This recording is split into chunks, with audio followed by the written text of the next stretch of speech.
ஒரு நாள் ஒரு முயல் ஒன்று ஆற்றங்கரையோரமாக நின்று தண்ணீர் அருந்திக் கொண்டிருந்தது. அந்த சமயத்தில் ஒரு நரி அந்த வழியாக வந்தது.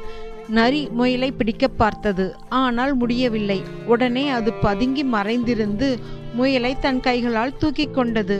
முயல் பயத்தில் திகைத்து போயிற்று.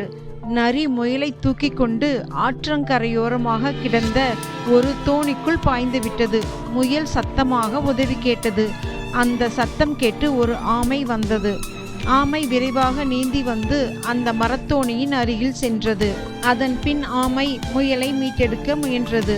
அந்த மரத்தோணியின் அடியில் ஒரு துளையை இட்டது ஆமை. அந்த துளையின் வழியாக நீர் தோணிக்குள் புகுந்து கொண்டே இருந்தது.